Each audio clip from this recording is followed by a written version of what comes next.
ادھر ادھر اس طرف اس طرف. بسم اللہ الرحمن الرحیم. ایاک نعبد و ایاک نستعین.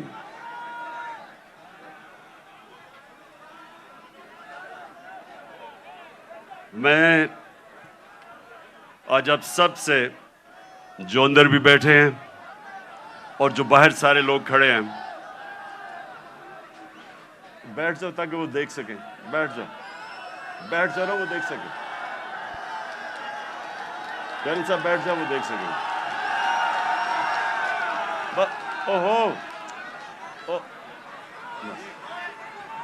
تھوڑا پیچھے. اچھا جی، بسم اللہ الرحمن الرحیم. میں یہ چاہتا ہوں کہ آج بڑی خاموشی سے میری بات سنیں، تاکہ یہ ایک بڑا مبارک دن ہے. اور جو میں آج آپ کے سامنے اپنے نبی صلی اللہ علیہ وآلہ وسلم کے متعلق اور آج اس دن کے متعلق جو بات کروں گا، میں چاہتا ہوں ذرا بڑی خاموشی سے، اور آپ نے ایک ایسے میری بات سننی ہے کہ وہ آدمی جو اپنے بچوں کو جس طرح سمجھانے کی کوشش کرتا ہے، سیدھے راستے پہ لگانے کی اپنے بچوں کو کوشش کرتا ہے، جس طرح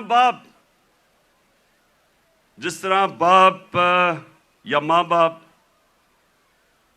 وہ یہ نہیں کہ ماں باپ نے زندگی میں کوئی غلط کام نہیں کیے، یہ نہیں کہ ماں باپ کوئی فرشتے ہوتے ہیں، لیکن ماں باپ کی ہمیشہ یہ کوشش ہوتی ہے کہ ہم اپنے بچوں کو اپنی غلطیوں سے سیکھ کے ہم بچوں کو وہ سکھائیں تاکہ وہ غلطیاں نہ کریں جو ہم نے زندگی میں کی تھی. تو میری کوشش یہ ہے کہ آج اپنی زندگی، جو میں نے 70 سال کی زندگی گزاری ہے، اس سے میں آپ کو، اپنی قوم کو، جس طرح میں اپنے بچوں کو بتاتا ہوں کہ میں نے زندگی سے کیا سبق سیکھے اور میری زندگی سیرت نبی سے بدلی کیسے. میں کوئی اسلام کا اسکالر نہیں ہوں، میں اپنے آپ کو کوئی عالم نہیں سمجھتا، میں اپنے آپ کو ایک طالب علم سمجھتا ہوں جو ہر روز سیکھنے کی کوشش کرتا ہے. لیکن اللہ کا شکر ہے کہ عاشق رسول ہونے کے لیے آپ کو کوئی ڈگری نہیں چاہیے. ہمارے دل میں اگر اس کی اللہ محبت ڈال دیتا ہے تو وہ چاہے ان پڑھ ہو، چاہے کوئی اسکالر ہو، میں سمجھتا ہوں کہ وہ بڑا خوش قسمت انسان ہوتا ہے، کیونکہ اس کی زندگی بدلنی شروع ہو جاتی ہے اگر جب وہ اپنے نبی سے عشق کرتے ہیں اور اس راستے پہ چلیں. تو میں پہلے آپ کو یہ واضح کر دوں کہ میں صرف اپنی زندگی کے تجربے سے آپ کو آج بات کر رہا ہوں اس مبارک دن پہ، کیونکہ دیکھیں میں نے ہر قسم کی زندگی دیکھی ہے. کرکٹ سٹار، گلیمر، مغربی زندگی، اپنا ملک، ہر قسم کی میں زندگی پہ دیکھ کے تو آج آپ سے بات کر رہا ہوں. سب سے پہلے ابھی آپ نے جو یہ فلم دیکھی، اس میں دنیا کی تاریخ کا سب سے بڑا انقلاب آپ نے دیکھا. دنیا کی تاریخ میں کبھی اتنا بڑا انقلاب نہیں آیا. 622 سب یہ تاریخ یاد کر لیں کہ 622 میرے پیارے نبی صلی اللہ علیہ وسلم ہجرت کرتے ہیں مدینہ، 632 وہ دنیا سے چلے جاتے ہیں، پردہ کر دیتے ہیں۔ ان 10 سالوں کے اندر دنیا کی تاریخ بدل جاتی ہے۔ تو جو میں اپنے نوجوانوں کو آج، اپنی یوتھ کو، اپنے بچوں کو، ساروں کو، جو میں آپ کے ذہن میں آج ایک چیز ڈالنا چاہتا ہوں کہ وہ کیا تبدیلی آئی ان لوگوں میں جو ابھی آپ نے فلم میں پہلے دیکھا کہ جن کی کوئی حیثیت نہیں تھی، جہالت تھی۔ 2 سپر پاورز، ایک مغرب میں اور ایک مشرق میں، کوئی بھی حیثیت ان لوگوں کی نہیں تھی۔ 10 سالوں میں یہ قوم بدلی اور انہوں نے دنیا کی امامت کی، جو آپ نے بعد میں دیکھا کہ ساری دنیا میں چھا گئے۔ تو وہ کیا چیز تھی؟ وہ ہمارے نبی صلی اللہ علیہ وسلم نے کس طرح ان لوگوں کو تبدیل کیا، کیسے ان کے کیریکٹر بدل گئے، کیسے لیڈرز بن گئے سب۔ مجھے افسوس سے کہنا پڑتا ہے کہ نہ ہمارے ملک میں، جو واحد ملک اسلام کے نام پہ بنا تھا، نہ ہی مسلمان دنیا پہ اس پہ کام ہو رہا ہے۔ ہمارے نوجوانوں کو، بچوں کو اسکولوں میں پتہ چلنا چاہیے کہ انہوں نے کیسے انسانوں کو تبدیل کیا۔ قرآن میں اللہ کہتا ہے، میں کبھی کسی قوم کی حالت نہیں بدلتا جب تک وہ قوم خود اپنی حالت بدلنے کی کوشش نہیں کرتی۔ وہ قوم کی حالت بدل گئی کیونکہ لوگوں نے اپنے آپ کو بدل لیا اور لیڈرز بن گئے۔ تو میں آج کوشش کروں گا کہ آپ کو میں پھر سے کہہ رہا ہوں، میں اسکالر نہیں ہوں، میں نے اپنی زندگی کے تجربے سے، جو میں نے مغرب کا پورا میں سسٹم اندر سے دیکھا ہوا ہے، تعلیم میں نے باہر لی، اس کے بعد ساری دنیا پھرا کرکٹ کی وجہ سے، پھر سیاست، پھر اپنا معاشرہ اندر سے دیکھا۔ تو میں اب آپ کو اپنے طور پہ بتاؤں گا کہ میرے نبی صلی اللہ علیہ وسلم نے کیسے چینج کیا ان کو۔ وہ لوگ پھر سے، جن کی کوئی حیثیت نہیں تھی، انہوں نے دنیا کی لیڈرشپ سنبھال لی۔ اور آج میں سمجھتا ہوں کہ ہمارا پاکستان ادھر ہی کھڑا ہے۔ وہ جو آپ نے پہلے حالات دیکھے تھے جہالت کے، ہم اس کے بڑے قریب کھڑے ہیں۔ اور ہم نے کیسے بدلنا ہے اپنے آپ کو؟ اگر ہم نے دنیا میں عزت سے رہنا ہے، اور اگر جو بہت بڑی خواب تھی پاکستان کی، علامہ اقبال، جو ان کی شاعری سے انہوں نے غلام ہندوستان کے مسلمانوں کو جگانے کی کوشش کی، اور ان کی شاعری کی قرآن کے اندر، ساری شاعری قرآن کے اندر ہے اور نبی صلی اللہ علیہ وسلم کی سنت کے اوپر ہے۔ اس کے اوپر انہوں نے جگانے کی کوشش کی ہندوستان کے مسلمانوں کو۔ اور وہ خواب کیا تھی کہ ہم ایک ایسا ملک بنائیں گے جو دنیا میں مثال بنے گا کہ حقیقی طور پہ اسلام کیا ہے۔ اور ان کی ساری نظر تھی وہ مدینہ کی ریاست، جدھر ایک مثال بنی تھی دنیا میں، جو ماڈل نے پھر اس کے بعد ساری دنیا پہ وہ پھیل گئے۔ 1000 سال تک مسلمان دنیا کی سپریم پاور رہے تھے۔ تو وہ میں پھر بھی میں پوری عاجزی سے کہتا ہوں کہ میں کوئی اسکالر نہیں ہوں، میں صرف اپنے تجربے سے اب بات کروں گا۔ دیکھیں، سب سے پہلے کیا ہوا، انہوں نے کیسے انسانوں کے کیریکٹر بدلے۔ انہوں نے کیا انہوں نے سب سے پہلے انسانوں کو آزاد کیا، ذہنی طور پہ آزاد کیا، اندرونی طور پہ آزاد کیا، کیونکہ آزاد ذہنی بڑے کام کرتے ہیں۔ غلام ذہن کبھی کوئی چیز ایجاد نہیں کرتے۔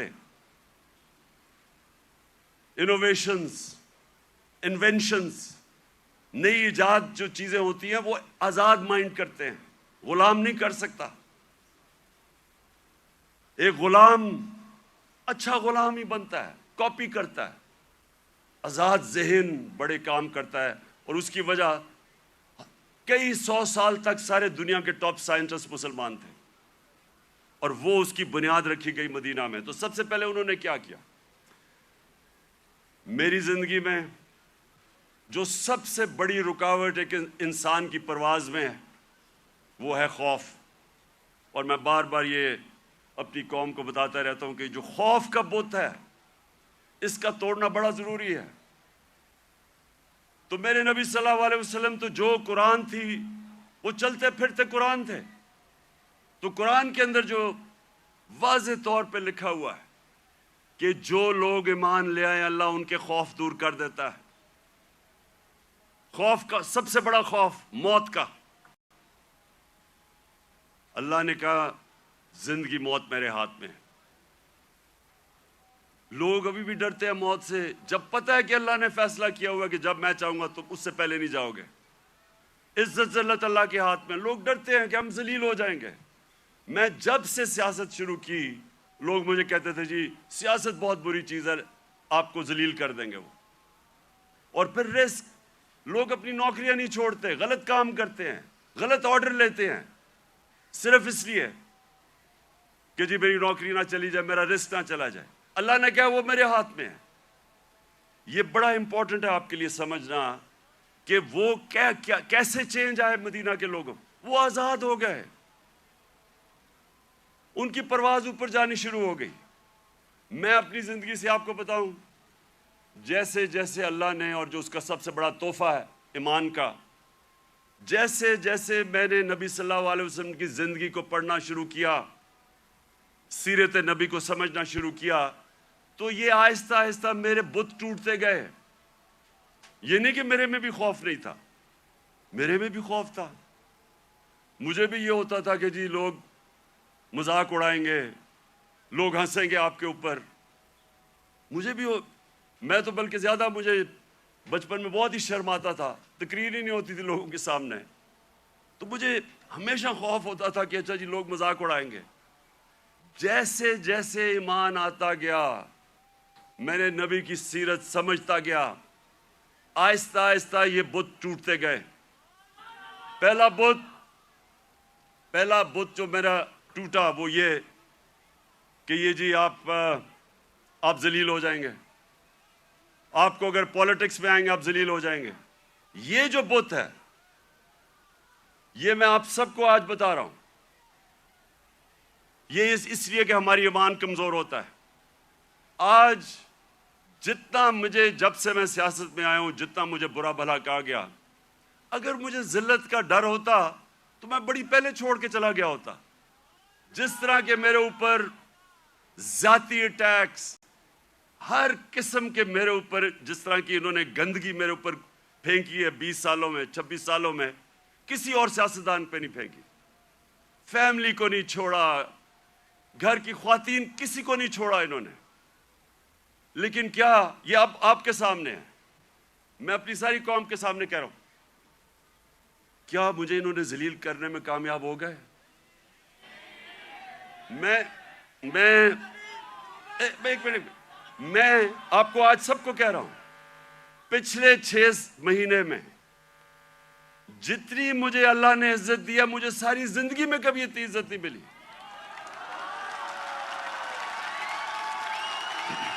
تو اس کا تو میں آپ کے سامنے ہوں. سنیں غور سے سنیں. یہ جلسہ نہیں ہے، یہ غور سے سنیں، کیونکہ میں نے آج آپ کو اپنی زندگی سے سمجھا رہا ہوں کہ اگر انسان کے ہاتھ میں ذلت ہوتی تو آج میں بڑا ذلیل ہو چکا ہوتا. میڈیا یہ کنٹرول کرتے ہیں، میڈیا کو پیسے یہ دیتے ہیں، لفافے دیتے ہیں. مجھے تو ذلیل ہو جانا چاہیے تھا. میں اس لیے اپنی قوم کو کہہ رہا ہوں کہ کبھی اپنے یہ جو بت ہے کہ جی مجھے کوئی ذلیل کر دے گا، یہ یاد رکھے اللہ نے اپنے ہاتھ میں رکھی ہوئی ہے عزت اور ذلت. دوسری چیز موت کا ڈر.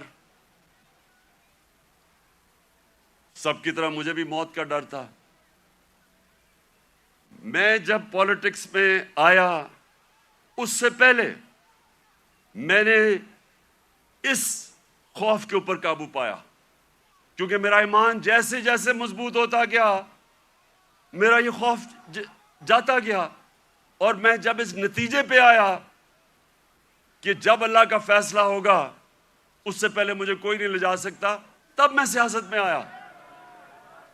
میں کینسر ہاسپٹل میں 5 سال میرا آفس تھا، میں نے جب کینسر ہاسپٹل بنایا 5 سال میرا آفس تھا وہاں۔ اپنے سامنے میں نے دیکھا 3 میرے دوست وہاں آئے اچھے بھلے چیک اپ کروانے کے لیے، اور 6 مہینے میں تینوں چلے گئے۔ تو یہ جو ہم سمجھتے ہیں کہ ہم اگر سیف کھیلیں گے تو شاید ہم موت سے بچ جائیں گے، یا کہ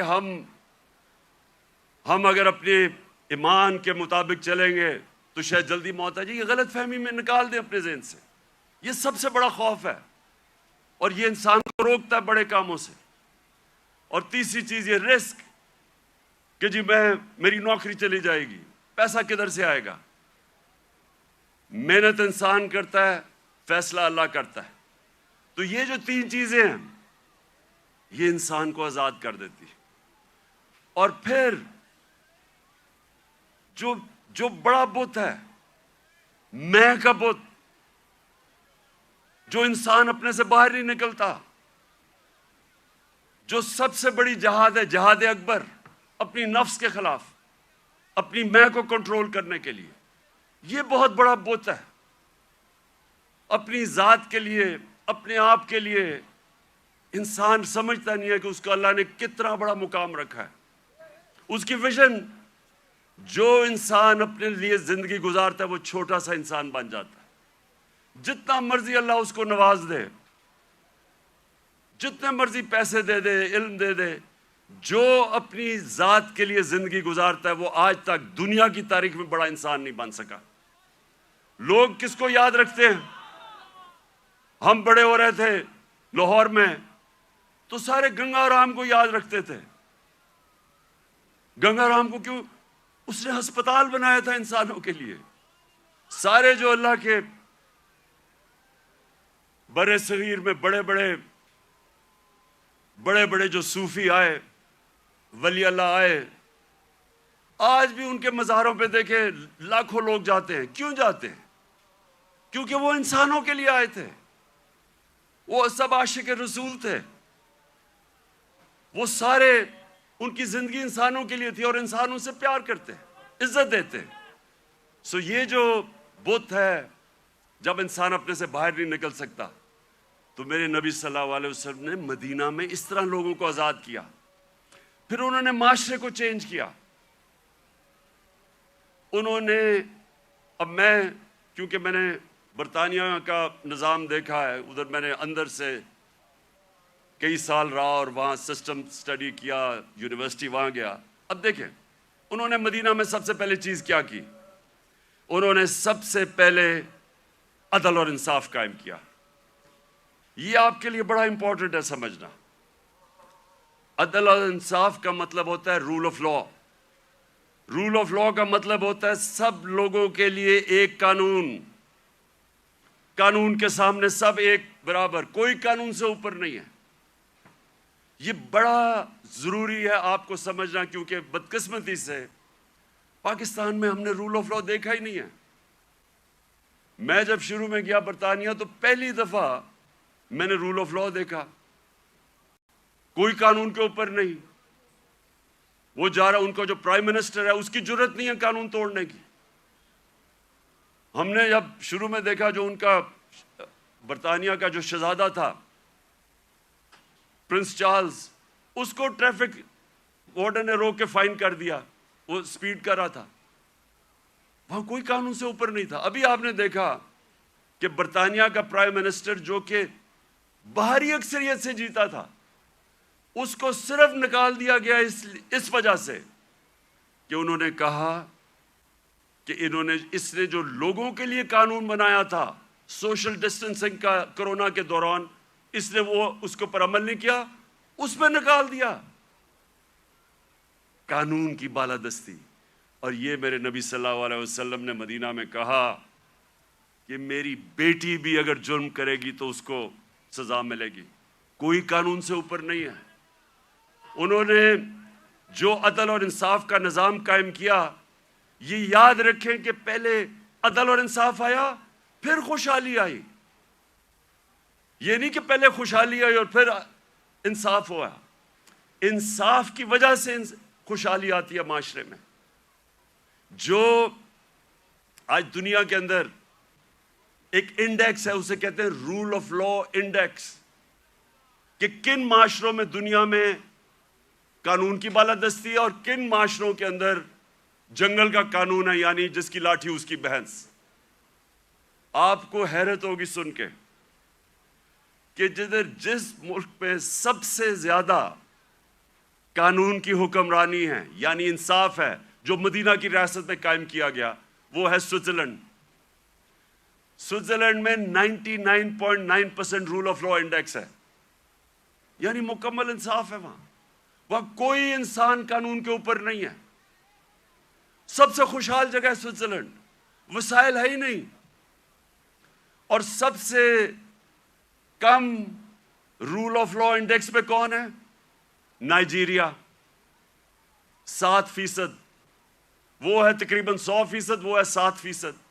نائجیریا سب سے زیادہ افریقہ میں تیل نائجیریا میں ہے. اسے تو بڑا امیر ہونا چاہیے وسائل کے حیثیت سے. سوئٹزرلینڈ میں تو سوائے گائے اور پہاڑوں کے ہے ہی کچھ نہیں. وہ سب سے خوشحال ہے. اور نائجیریا میں سب سے زیادہ غربت ہے، کیونکہ قانون ہی نہیں ہے، انصاف ہی نہیں ہے. وہاں بھی اوپر تکڑے لوگ بیٹھے ہوئے ہیں جو کہتے ہیں ہم قانون کے اوپر ہیں. قانون صرف کمیوں کے لیے ہے. ادھر بھی کوئی وہ ملک جدھر افریقہ میں سب سے زیادہ تیل ہے، وہاں غربت ہے، کیونکہ صرف 7% رول آف لا انڈیکس ہے. اور آپ کو افسوس ہوگا کہ تقریباً ساری مسلمان دنیا 20% سے کم ہے. پاکستان بھی 10% سے کم ہے. ہمارا یہ حال ہے. تو کیسے خوشحالی آئے گی؟ کیونکہ ہم نے جو میرے نبی صلی اللہ علیہ وسلم نے مدینہ کی ریاست میں جو پرنسپل سیٹ کیے تھے، نمبر 1 تھا انصاف. وہ آپ کے سامنے تماشا ہو رہا ہے ملک میں. جو طاقتور ہے وہ اپنا ہی پروسیکیوٹر بھی رکھ رہا ہے، نیب کا ہیڈ بھی اپنا، FIA بھی، اور بچتے بھی جا رہے ہیں. اور جیلوں کے اندر پھنسے ہوئے بیچارے غریب لوگ. آپ جیلوں والے جو غریب لوگ ہیں انہیں بھی کہیں جی اپنا پروسیکیوٹر لا لیں، وہ سارے بچ جائیں گے. اور پھر یہ بار بار میں اپنی قوم کو وہ حدیث سناتا ہوں کہ میرے نبی نے کہا، نبی صلی اللہ علیہ وسلم نے کہا کہ تمہارے سے پہلے بڑی قومیں تباہ ہوئیں جدھر چھوٹے چوروں کو جیلوں میں ڈالتے تھے اور بڑے ڈاکوؤں کو آپ پکڑتے نہیں تھے. یہ تباہی کا انہوں نے بتایا. اور آج آپ دنیا میں دیکھ لیں، جو ملک بڑے ڈاکوؤں کو نہیں پکڑ سکتا وہ غریب ہیں سارے، وسائل کے باوجود. سو نمبر 1 پرنسپل انہوں نے سیٹ کیا رول آف لا. نمبر 2، اور رول آف لا کے ساتھ میرٹ، کیونکہ جدھر انصاف ہوتا ہے ادھر ہی میرٹ ہوتی ہے. آج آپ مغربی یہ ملک پہ چلے جائیں، سارے جتنے امیر ملک ہیں سب 90% سے زیادہ رول آف لا ہے. اور رول آف لا کے ساتھ میرٹ آ جاتی ہے. اور دوسری چیز، میرے نبی صلی اللہ علیہ وسلم نے امر بالمعروف و نہی عن المنکر، وہ جو اللہ کا حکم ہے کہ ساری عوام کو اللہ کا فرمان ہے کہ تم نے اچھائی کے ساتھ کھڑا ہونا اور برائی کے خلاف کھڑا ہونا ہے. یہ ہے بیسز ایک مہذب معاشرے کی. میں اب آپ کو بتاؤں، میں نے جو انگلینڈ میں دیکھا، کیونکہ میں نے پھر سے آپ کو کہوں اندر سے میں نے وہ معاشرہ دیکھا. ایک دفعہ کسی آدمی کے اوپر یہ الزام لگ جائے کہ اس نے چوری کی ہے، کرپشن کی ہے، وہ جو مرضی ہو، سارا جو اس کے دوست بھی ملنا چھوڑ دیتے ہیں، ان کے ملنے والے بھی ان کو ملتے نہیں ہیں، وہ جاتے ریسٹورنٹس میں جاتے ڈرتے ہیں. کیوں ہمارے وہ جو باہر گئے ہوئے ہیں ان کو آوازیں پڑتی ہیں؟ جو ہمارے باہر بیٹھے ہوئے ہیں کیوں آوازیں پڑتی ہیں؟ کیونکہ سنیں کیوں پڑتی ہے؟ کیونکہ وہ اس معاشرے میں ہوتا ہی ایسے ہے. اگر کسی کے اوپر یہ لگ جائے کہ اس نے پبلک کا پیسہ چوری کیا ہے، کرپشن کا مطلب ہوتا ہے پبلک کا پیسہ چوری کرنا، وہ کہیں نکل ہی نہیں سکتا، کیونکہ وہ قوم امر بالمعروف پہ چلتی ہے. ایک میں آپ کو مثال دیتا ہوں. امریکہ کے اندر ایک تھا برنی میڈوف، اربوں ڈالر پتی تھا.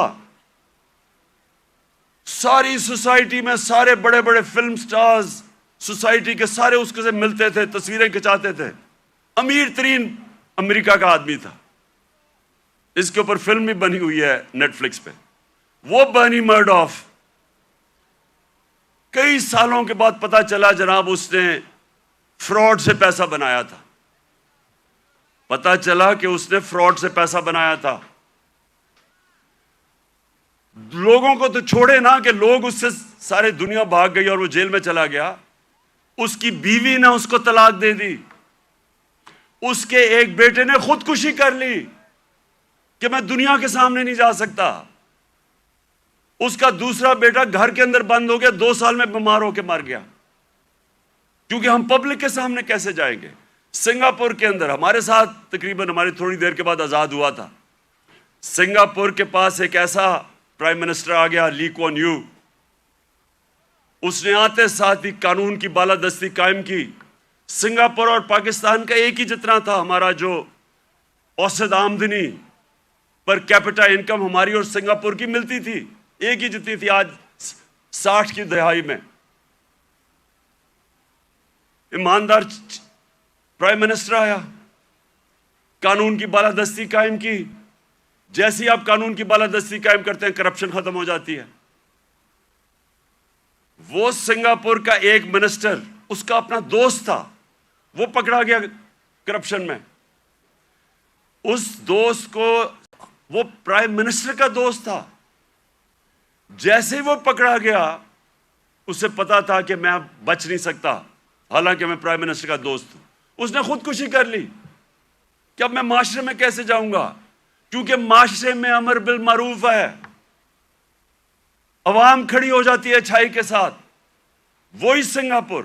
اب یہ سوچیں، ہم اور سنگاپور ایک ہی جگہ تھے 60 کی دہائی میں.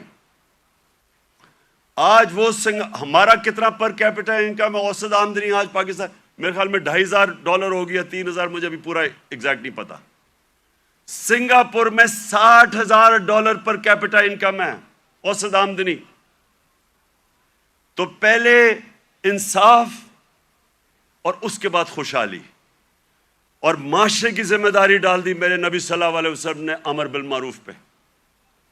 تیسری چیز، انہوں نے اپنے معاشرے کے اندر مدینہ کی ریاست میں کیا کیا؟ تعلیم کی ایمرجنسی لگا دی. جنگ بدر کے بعد جو قیدی مکہ کے قیدی تھے ان کو واپس کے پیسے لے سکتے تھے، کیونکہ مسلمان تو غریب تھے تب. بلکہ جنگ بدر میں میں اتنا بھی پڑھ رہا تھا کہ کئی لوگوں کے پاس تلواریں بھی نہیں تھے، ڈنڈوں سے لڑے ہیں.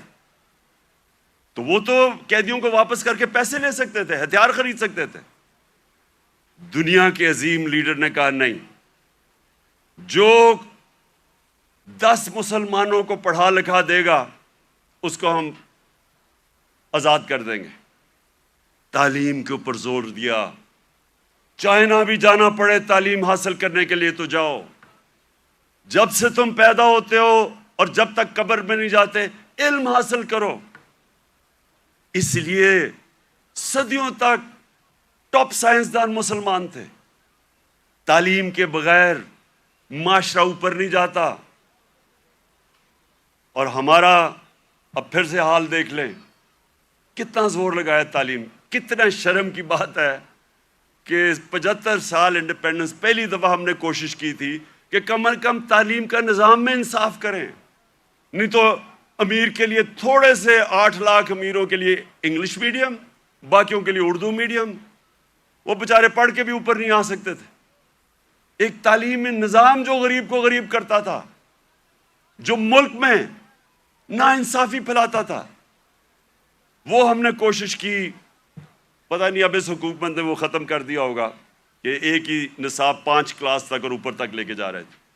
لیکن تعلیم، یہ تیسری چیز میرے نبی صلی اللہ علیہ وسلم نے مدینہ میں کہا، تعلیم کے اوپر انہوں نے زور دیا، جس کی وجہ سے مسلمان اوپر گیا. اور پھر فلاحی ریاست، انسانیت کا نظام. دنیا کی تاریخ میں پہلی دفعہ انہوں نے ایک فلاحی ریاست بنائی، اور یقین کریں مجھے پتہ ہی نہیں تھا فلاحی ریاست کیا ہوتی ہے جب تک میں برطانیہ نہیں گیا. میں جب پہلی دفعہ برطانیہ گیا، میں نے پہلی دفعہ فلاحی ریاست دیکھی، کسی مسلمان ملک میں نہیں دیکھی. جو انہوں نے مدینہ کی ریاست میں پہلی دفعہ انسانیت کا نظام لے کے آئے تھے کہ کوئی کمزور آدمی، اس کی ریاست نے ذمہ داری لی تھی. غریبوں کی، آپ حیران ہوں گے کہ جو پینشنز تھیں، بوڑھوں کی بھی ذمہ داری پہلی دفعہ دنیا کی تاریخ میں مدینہ کی ریاست نے لی تھی. یتیموں کی، معذوروں کی، بیواؤں کی. ایسا نظام کبھی پہلے نہیں آیا تھا. تو اسٹیٹ نے انسانیت کا نظام لے کے آیا. اور مجھے افسوس سے کہنا پڑتا ہے کہ آج آپ یورپ چلے جائیں، میں نے اسکینڈینیویا جو بہترین، میں سمجھتا ہوں کہ اس نظام کے قریب مدینہ کے ریاض جو میں نے دیکھا ہے وہ ڈنمارک، سویڈن، ناروے. آپ وہاں دیکھیں، آپ اپنے پاکستانی رہتے ہیں وہاں، ان سے پوچھے تو صحیح کہ انسانیت کیا ہوتی ہے. میں بار بار کہتا ہوں، وہ اپنے جانوروں کا ہمارے سے بہتر دھیان رکھتے ہیں. وہ حضرت عمر کا قول تھا کہ اگر کتا بھی بھوکا مرے میری ریاست میں تو میں ذمہ دار ہوں. آج ادھر آپ دیکھ لیں، ان کا RSPC ہے. کتے آپ کو سڑکوں پہ نہیں نظر آئیں گے، وہ ان کو ہومز دیتے ہیں، ان کو کھلاتے ہیں پلاتے ہیں. یعنی وہ جو ہم نے دنیا میں شروع کیا تھا، جو میرے نبی صلی اللہ علیہ وسلم نے انسانیت کا نظام دنیا میں شروع کیا تھا، وہ آج ان ملکوں میں مل رہے ہیں جو مسلمان نہیں ہیں. اور یہ یاد رکھیں، یہ کبھی نہیں ہمیں بھولنا چاہیے کہ اللہ نے خطاب میرے نبی صلی اللہ علیہ وسلم کو رحمت للعالمین کہا تھا. سب انسانوں کے لیے رحمت بن کے آئے تھے، جس طرح میرا رب العالمین ہے. اس کا کیا مطلب ہے؟ سب سے پہلے تو جو میثاق مدینہ تھا، انسانوں کو اکٹھا کیا گیا. جو میثاق مدینہ چارٹر، مدینہ کا جو چارٹر تھا، جو پہلی کانسٹیٹیوشن تھی، بلکہ دنیا میں کہتے ہیں کہ دنیا میں پہلی کانسٹیٹیوشن تھی، اس میں انسانوں کو اکٹھا کیا گیا. وہاں عیسائی تھے، وہاں مسیح برادری تھی، وہاں یہودی تھے، ان سب کو اکٹھا کیا گیا. انسانوں کو تقسیم نہیں کیا گیا، اکٹھا کیا گیا. تو یہ لیڈر کی نشانی ہوتی ہے کہ لوگوں کو، انسانوں کو اکٹھا کرتا ہے، تقسیم نہیں کرتا. لیکن اس کا ایک اور بھی مطلب ہے کہ جو بھی معاشرہ میرے نبی صلی اللہ علیہ وسلم کے احکامات پہ چلے گا، جو بھی ان کی سیرت پہ چلے گا، وہ مسلمان ہیں یا نہیں ہیں، اللہ کی ان کی برکت آ جائے گی ان کے اوپر، کیونکہ وہ رحمت للعالمین تھے. اگر صرف ان کی سیرت پہ چل کے مسلمانوں کو ہی فائدہ ہونا تھا تو اللہ ان کو رحمت للعالمین نہ کہتے، رحمت المسلمون ہوتے وہ. تو اس لیے آج اگر آپ دیکھتے ہیں ملکوں کی خوشحالی، آپ دیکھیں کہ کتنی طور پہ وہ میرے نبی صلی اللہ علیہ وسلم کی سیرت پہ چل رہے ہیں. آپ کو حیران ہوں گے کہ جب ہم نے بھی شروع میں پڑھا، ہم بھی حیران ہوئے. میں نے بہت پہلے پڑھا، محمد عبدو بڑا اسکالر تھے، بہت بڑے عالم تھے اسلام کے. وہ جب پہلی دفعہ یورپ کوئی 125 سال پہلے گئے اور مصر سے گئے، تو جب وہ مصر واپس آئے، انہوں نے کیا کہا؟ انہوں نے کہا میں یورپ گیا تھا، وہاں مسلمان تو نہیں نظر آئے، لیکن بڑا اسلام نظر آیا. اور جب واپس مصر آئے تو کہتے ہیں مسلمان تو بہت ہیں، اسلام بہت کم نظر آ رہا ہے. تو ہم پاکستانی جدھر آج کھڑے ہیں، ہمارے پاس ایک راستہ ہے. اور میں اس لیے آج میں چاہتا ہوں کہ اس مبارک دن ہم عشق کرتے اپنے نبی صلی اللہ علیہ وسلم سے، لیکن ہم انہوں نے جو ان کی سیرت پہ عمل نہیں کرتے، اور اس کی وجہ سے ہمارے حالات اچھے نہیں ہیں۔ اور میرا یہ ایمان ہے کہ جب تک ہم وہ جو انہوں نے راستہ بتایا اس پہ نہیں چلیں گے، ہمیں عزت نہیں ملنے لگی۔ پرائم منسٹر باہر جاتا ہے اور بھیک مانگ رہا ہوتا ہے، جی مجھے پیسے دے دو نہیں تو ہمارا ملک تباہ ہو جائے گا۔ سب 22 کروڑ لوگوں کے لیے، ہم سب کے لیے شرمناک ہے کہ وہ ملک جس کا نعرہ تھا پاکستان کا مطلب کیا، لا الہ الا اللہ، یہ بڑا نعرہ ہے، یہ دعویٰ ہے بہت بڑا، یہ اللہ سے وعدہ ہے کہ اللہ تیرے سوا کوئی خدا نہیں ہے۔ وہ آج ایسے پھر رہا ہے دنیا میں، کوئی آتا ہے گورے رنگ کا، کوئی باہر سے آ جاتا ہے، سارے گر جاتے ہیں اس کے سامنے۔ نہ عزت ہے، نہ آزادی ہے۔ جو حکم ملتا ہے کہ اچھا جی روس سے تیل نہیں لینا، ہم نہیں لیتے کیونکہ حکم آیا باہر سے۔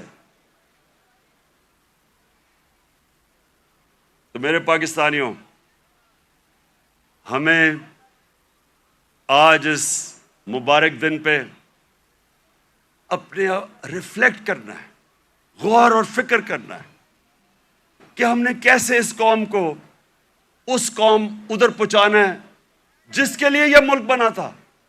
یہ ملک اس لیے نہیں بنا تھا کہ تھوڑے سے لوگ، 1% لوگ امیر ہو جائیں اور پیسے بنائیں اور قانون کے اوپر چلے جائیں اور باقی لوگ ان کی غلامی کریں، اس لیے نہیں ملک بنا تھا۔ ملک بنا تھا، ایک بڑا خواب تھا کہ ہم ان پرنسپلز پہ چلیں گے، اور دنیا کی تاریخ شاہد ہے کہ وہ 10 سالوں کے اندر، 10 سال، زیادہ دیر نہیں، 10 سالوں کے اندر وہ قوم کھڑی ہو گئی تھی۔ پہلے 4-5 سال تو مشکل سے، پہلے 4-5 سال تو امہ سروائیو کر رہی تھی بڑی مشکلوں سے، کبھی جنگ احد، پھر جنگ خندق، بڑی مشکلوں سے امہ نے اپنے آپ کو بچایا، قربانیاں دے کے اپنے آپ کو بچایا۔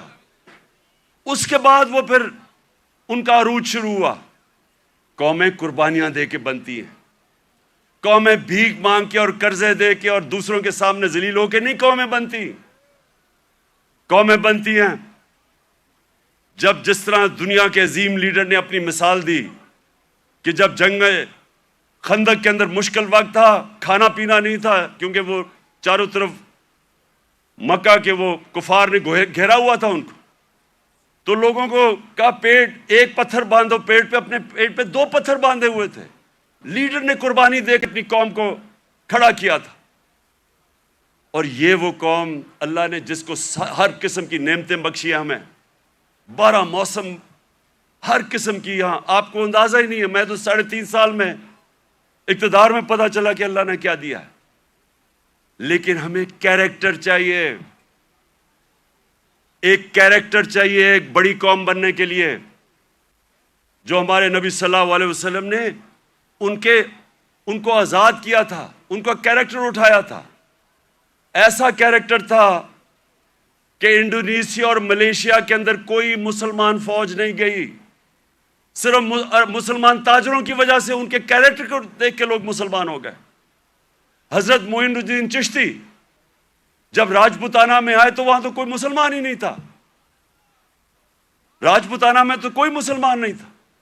جب وہ گئے تو لاکھوں لوگ ان کے جنازے پہ آئے۔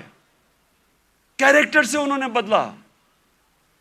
جو ساری جو 10 سال تھے، 622 اور 632، ٹوٹل لوگ کہتے ہیں جی تلوار سے اسلام پھیلا۔ جو ٹوٹل جو مسلمان اور جن کا مقابلہ تھا مخالف، جو ٹوٹل لوگ جنگوں میں مرے تھے وہ 1200-1300 تھے۔ 1200-1300 10 سال میں لوگ جنگوں میں مرے تھے۔ فکری انقلاب تھا، ذہن بدل گئے تھے، اور ذہنوں نے انسان کو بڑا انسان بنایا تھا، آزاد ذہنوں نے۔ تو آج میں اس لیے یہ بڑا مبارک دن ہے کہ ہم سب کو آج اپنے ملک کو اٹھانے کے لیے اپنا کیریکٹر غور کرنا چاہیے کہ ہم اپنے آپ کو کیسے بدل سکتے ہیں۔ نبی کی سیرت پہ چلیں۔ میں نے رحمت اللہ عالمین اتھارٹی بنائی، مقصد اس کا کیا تھا کہ ہمارے بچوں کو سیرت نبی سے ان کا کیریکٹر مضبوط کریں۔ یونیورسٹی کالجز کے اندر ڈیبیٹس ہوں، سارے ڈسکس کریں، ہمارے انٹلیکچ ہماری جو اسکالرز ہیں وہ ڈسکس کریں کہ اللہ نے کیوں ہمیں حکم دیا ہوا ہے کہ نبی کی سنت پہ چلو ہماری بہتری کے لیے، اور وہ کیا انہوں نے قدم کیا کرے، کیسے چینجز کیے۔ ایک ایسے اتنی دنیا میں اتنے تھوڑے وقت، دنیا کی تاریخ میں اتنے تھوڑے وقت کبھی اتنے گریٹ لوگ نہیں آئے۔ ہر انسان کوئی نہ کچھ بن گیا۔ اگر یہ مغرب میں ہوتے آج یہ فینومینا، تو ایک کے اوپر کتابیں لکھی جا رہی ہوتی۔ حضرت خالد بن ولید پہ کتابیں لکھی جا رہی ہوتی، ان کے اوپر ریسرچ ہوتی کہ وہ کیا تھا، کبھی وہ جنگ ہی نہیں ہارے، اور ہر کوئی جنرل بن گیا۔ حضرت بلال 2 کیمپینز میں وہ لیڈ کر کے گئے، ایک غلام ایک جنرل بن گیا۔ اس کے اوپر کبھی کام نہیں کیا، ہمارے اسکالرز نے نہیں کام کیا۔ رحمت اللہ عالمین اتھارٹی کا مطلب ہی یہ تھا کہ اسکالرشپ آئے اور وہ کام کرے اس پہ، تاکہ اپنے یوتھ کو تو بتائے، کیونکہ اگر آپ نہیں بتائیں گے ان کے اوپر تو مغربی کلچر کی جلغار ہوئی ہے۔ موبائل فون سے بچوں کو وہ مٹیریل مل رہا ہے جو انسانی تاریخ میں نہیں بچے اب کو ملا۔ تو جب تک آپ ان کو سیرت نبی سے ان کو مضبوط نہیں کریں گے، وہ کیسے، یہ جو اتنا آنسلاٹ ہے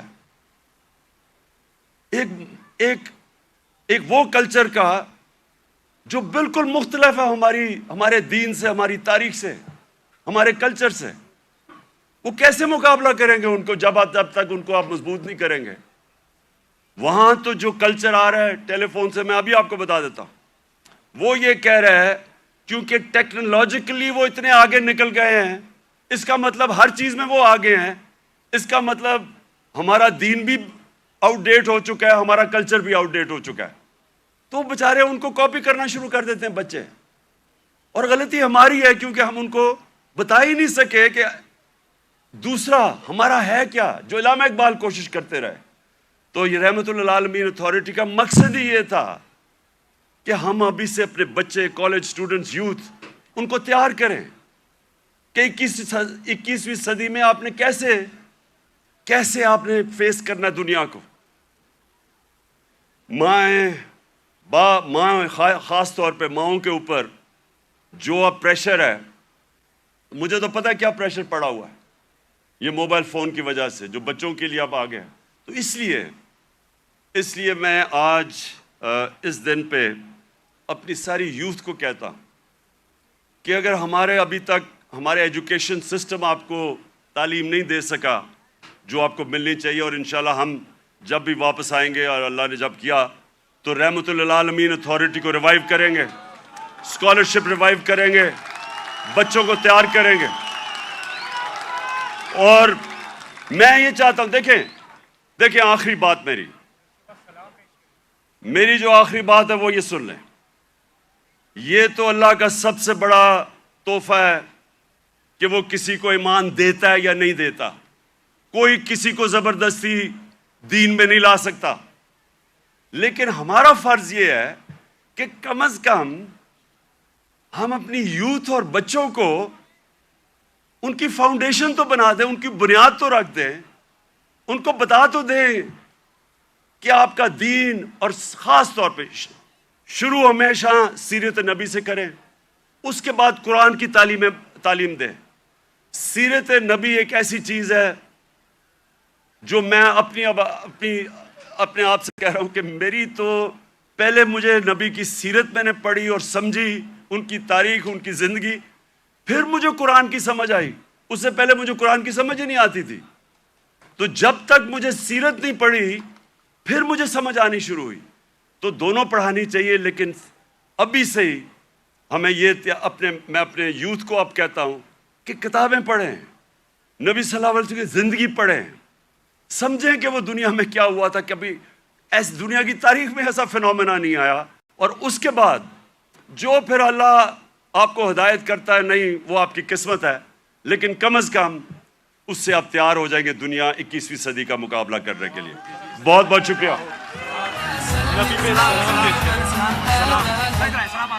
سلام. اب ہم سب مل کے سلام پیش کریں گے.